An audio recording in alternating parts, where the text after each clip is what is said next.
Fighting games are a really hard genre to prepare for, to get better at, and really to stay consistent in. So throughout this video, I plan on talking about what steps I've taken so far to prepare myself for Street Fighter 6, what steps I'm going to continue to take, and what steps I plan on taking in the future. Obviously, take everything in the current build with a grain of salt, because one thing to note is that everything can change in an instant. Everything we see in this build might not exist in the next. But without further ado, let's get into it. The first step, which might seem fairly obvious, but you'd be surprised at how much I hear this. The first step is to simply play a fighting game. I've heard a lot of people saying, well, I'll just wait till Street Fighter 6 starts to start playing. And honestly, I really truly believe that that is the worst mentality to have when it comes to fighting games. The thing is, fundamentals carry over heavily in between games. Specifically, one iteration of Street Fighter to the next. The game at its core might be different, but there are a lot of fundamentals that carry over. And it really doesn't make a lot of sense, at least in my head, as to why you would delay learning these fundamentals or fine-tuning these fundamentals, assuming you already have them or a long-time player, until the next game release, when you can already be fine-tuned and ready to go when the game drops. I hear it a lot. I'll just wait till Street Fighter 6 comes out. I really truly believe that that is a really bad take. And whether you're playing Street Fighter 5, Street Fighter 4, Third Strike, CVS 2, Alpha 2, or any game, hell, even Guilty Gear Strive, right? You're playing something that will fine-tune your fundamentals, fine-tune your fighting game instincts, that will be extremely applicable to Street Fighter 6 in some way, shape, or form. So it's worth simply just playing a game. Now, the way I'm doing it is just literally playing Street Fighter 5. And it's hard to play the game right now. And I'm not even going to lie. It's hard to play Street Fighter 5 right now, knowing that Street Fighter 6 is right around the corner. Online is rough to play. There's not really a lot for me to play for offline, but I keep on doing it because I know that my skills are getting better. I'm staying sharp, and I'm prepared for Street Fighter 6 on a fundamental level when the game comes out. So yes, by all means, keep on playing the game. Whatever game it is, keep on playing. Don't wait. Just hop into it. I promise you, win or lose, you are benefiting yourself for Street Fighter 6. There's not a lot to play for right now, so you don't even have to take the game super serious. Just work on anti-airs, work on your meaty setups, work on conditioning your opponent. There's so much you can work on that's going to be applicable in Street Fighter 6 that it's just worth simply playing the games.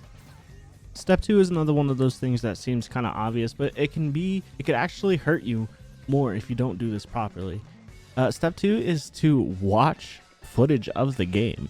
A lot of people try to stay away from the footage of the game, right? Because they're like, oh, a lot of this is going to change when Street Fighter 6 comes out. Like, the launch version is going to be so different than the beta builds. And for the most part, a lot of that is true, and that is something that has happened in every iteration of Street Fighter 5.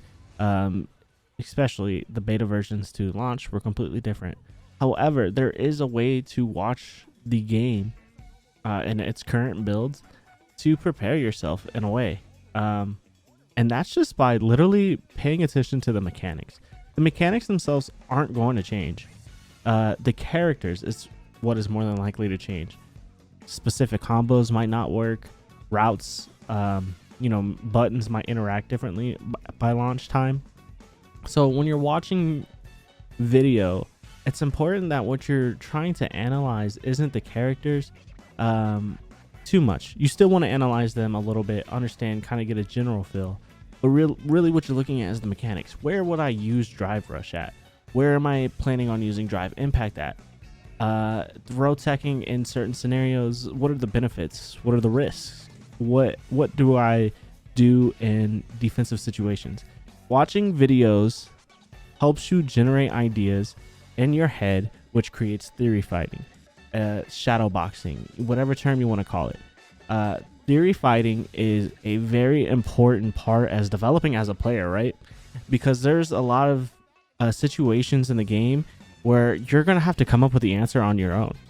And waiting for somebody to spoon feed you the answer isn't necessarily the best thing for you as a player. Sure, you might end up getting, at the same place, the same result if somebody gives you the answer, but that doesn't develop you as a player. You have to start theory crafting and coming up with solutions yourself and it really helps to have this footage in order to guide you. For example, one thing that I want to test is Kimberly's forward heavy kick. Kimberly's forward heavy kick looks insane, and she gets the cross up over it, and you know, there's a lot of mix up potential there. The things that come to mind are, can I drive impact that? Can I backdash that? Can I parry? What are my answers to this? And that's just one of the things I'm going to have to try when I get the game. Those are the kind of things that you have to look at when you are analyzing videos. Combo routes, buttons, all that, like I said earlier, might change. So it's not necessarily the best. Still worth paying attention and to see what the characters can do. But just do all of that with a grain of salt. It's going to change. But absolutely make sure you're watching videos. And these are some of the people who have uploaded very good videos I've found so far in my preparation. I watch a lot of Justin Wong. He does a lot of the CPU versus CPU at level 8, which is really great because the CPU really shows you a lot of what's possible with the characters in their current iteration. Maximilian Dude does the same thing. He also shows a lot of PvP, him playing against developers or, you know, whoever's there at whatever event he's at. But Flawless Deku is really, really great. Some of the best footage for Street Fighter 6 so far. He goes really in depth with the mechanics. He goes really in depth with the characters.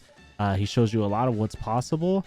And I think right now, as far as looking for footage goes, this is the most high level footage that you're going to get of the game right now. So these are the people I recommend trying. These are the people I recommend checking out if you're looking for some good video to review. But yeah, like I said, make sure you're just doing it from an analytical standpoint. Take all the combos and everything with a grain of salt. Last but not least, I recommend going in and familiarizing yourself with similar mechanics to what is going to be in Street Fighter 6. Obviously, we know everything that there probably is to know mechanically about the drive or what the drive system entails. Meaning we know drive impact, drive rush, you know, drive reversal. We know all of the options. So we actually have similar mechanics through previous iterations of Street Fighter games that you can mess with to try to familiarize yourself with something similar. Now, obviously, it's not going to be the exact same. For example, I really think it's important for people new to Street Fighter 6 to maybe go back to Street Fighter 4 and familiarize yourself with focus attack, dash cancels, FADC, because the input is mostly the same, right? You're going to press your medium buttons in Street Fighter 6, your medium punch and your medium kick. That's going to activate your parry. Outside of that, you can dash. You can also cancel a normal. So you do a normal, press your medium buttons and dash as well. And that's how you get your drive rush stuff.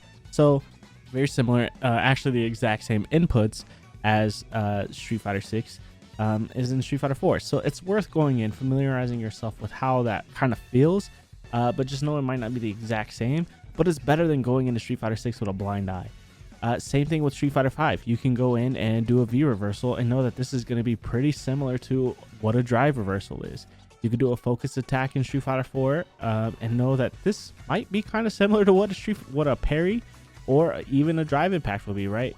I think parry is not comparable to third strike parry because it has so many recovery frames. It can be baited. It's not exactly the same, but it's very close to what like focus attacking a fireball is, right? If you focus attack a fireball in Street Fighter 4, your ultra meter builds up, but in 6, if you parry, it's essentially the same thing, but your drive bar builds back up, right?